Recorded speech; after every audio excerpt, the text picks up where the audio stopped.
5 बजे तक कर लेना चाहिए। तो दोनों ने पार पे कपड़ा उतार के रखी और जल में कूद गई। 2-4 डुबकी लगाए पाई, तब तक तो महाराज भोले बाबा ले डमरू आए गए। शर्मिष्ठा बोली, और दीदी भोले बाबा आए रे। देवयानी बोली, का करियो? डुबकी लगाए जाओ। जवाब दो पागलो, जे भोले बाबा है सन की, इनके मन में आई गई ना तो पार पे बैठ गई, डमरू बजाने लगी, डुबकी लगाई लगाई, मर जोता से निकल ले। दोनों निकली। शर्मिष्ठा के कपड़ा पहने देवयानी ने और देवयानी के कपड़ा पहने शर्मिष्ठा ने। कपड़ा अदल बदल हो गए तो बहुत ब्राह्मण की बिटिया बनाए बोली, सील स्वभाव की। शर्मिष्ठा ने जवाब दिया, कपड़ा उतार। देवयानी बोली, हमने तुम्हारे पहने, तुमने हमारे पहने, घरे चलो उतार लियो। बोले नहीं, कुत्ते को अगर शेर की खाल पहना दो तो वो शेर नहीं होता। अगर गधा पे थाल धरते तो वकील नहीं हो। तो राजा की लड़की के कपड़े पहन लेगी तो तू राजबेटी नहीं बन जाएगी। शांति में कपड़े उतार दे। देवयानी बोली, हम तो कुछ नहीं कह रहे, तुमने हमारे पहन रखे, घरे चलो। उतार दी। हमसे सवाल लड़ाती है। बोली, भिखमंगी पलती है, खा खा कर भिक्षा दान मेरा, ऊंची पोशाक पहनने से अब बदल गया अरमान मेरा। उतार दे कपड़े। आगे बढ़ के महाराज शर्मिष्ठा ने देवयानी के गाल में तार से तमाचा दिया। बहु ब्राह्मण की बिटिया कैसे कम पड़े। वहां ने आगे बढ़ के जमाए दो। महाराज देवयानी को शर्मिष्ठा ढकेलती चली गई, पीछे था कुआ, उसी कुआ में ढकेल के चली आई। रात भर हो गई उस कुआ में पड़े पड़े। शर्मिष्ठा ने नाई कही कि अब कुआ में ढकेल के चले आए। बुजुर्गों याद रखना, लड़का चाहे 5 दिन के लिए चला जाए बिना बताए फर्क नहीं पड़ता, और बिटिया 5 मिनट के लिए गायब हो जाए तो बहुत बड़ा फर्क पड़ता है।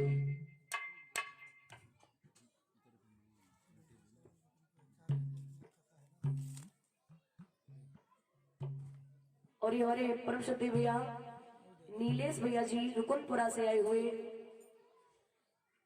माल्यार्पण कर रहे हैं।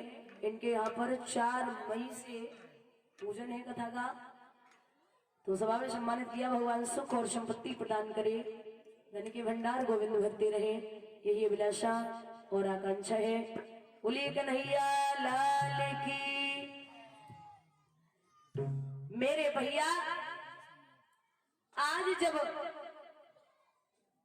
चली आई है सुबह बोई राजा नहुस के लड़का, राजा याति शिकार खेलने के लिए चले तो घोड़ा के टाप की आवाज जब देवयानी के कानन में पहुंची तो आवाज लगाई है घोड़ा वाले, घोड़ा वाले बटोई निक रुक जाइयो, मैं तो तेरी रहियो।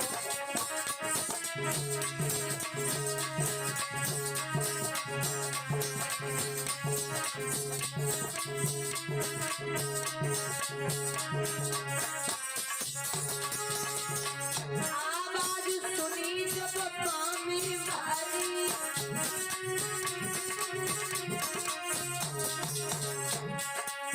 राजा ने घोड़ा रोको अगारी,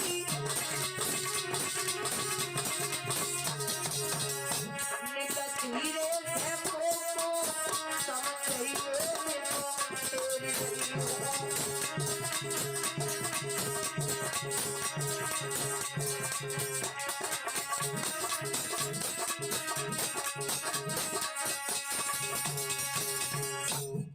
रुक जाइए। महाराज राजा ने घोड़ा रोको और जैसे ही कुएं में झांक के देखा तो नव युवती पड़ी हुई। राजा ने पीताम्बर डालो, बिटिया को बाहर निकाल लियो। कौन हो? देवयानी ने हाथ पकड़ो। राजा बोले हाथ छोड़। कौन उसकी लड़की हो, कुएं में कैसे आई? देवयानी बोली महाराज ब्राह्मण की बिटिया है, हमारा नाम है देवयानी। राजा बोले हाथ छोड़ दे। बोले पहले तो कहो को पकड़ो ना और आज पकड़ लो हाथ तो जीवन में अब छोड़ने वाली नहीं हूं। राजा बोले हाथ छोड़ रही ना छोड़ रही? तू ब्राह्मण की लड़की है और मैं यादव वंश का हूं, तेरी मेरी शादी नहीं हो सकती। बोलेगा लिख के आए हो ब्याह ना हुई है? देवयानी से बोले तू का लिख के आई है कि ब्याह हो ही रही है? बोले हाँ। क्यों? क्योंकि देवयानी ने जवाब दिया मुझे बृहस्पति के लड़के कच का श्राप लगा है कि मेरी शादी यादव वंश में होगी। वो कैसे? बोले गुरु बृहस्पति का लड़का कच मेरे यहाँ विद्या अध्ययन करने के लिए आया, संजीवनी विद्या सीखने के लिए आए मेरे पिता के यहाँ, तो मैं उसमें मोहित हो गई। उसने कहा कि तू मेरे गुरु की लड़की है, रिश्ते में मेरी बहन हुई, तो मैं तेरे से विवाह नहीं कर सकता। तो मैंने उससे कहा कि तू अगर शादी नहीं करेगा तो मैं तुझे श्राप देती हूं, जितनी विद्या मेरे पिता ने तुझे सिखाई है सब छीड़ हो जाए। उसकी विद्या छीड़ हो गई तो उसने मुझे श्राप दे दिया कि हे देवयानी, अगर तू मुझे श्राप दे रही है तो जा, तुझे भी कोई ब्राह्मण शादी करके नहीं ले जाएगा, तू भी एक यादव के साथ में जाएगी। इसलिए महाराज मेरी शादी यादव वंश में होगी।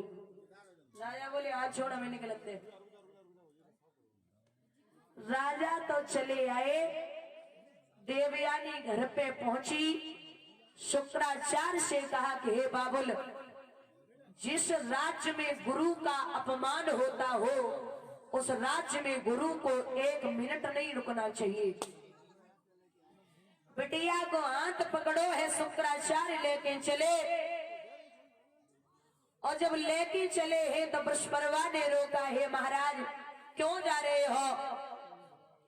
कहा कि तेरी बेटी ने मुझे भिखारी और मेरी बेटी को भिखारी ने बोला है।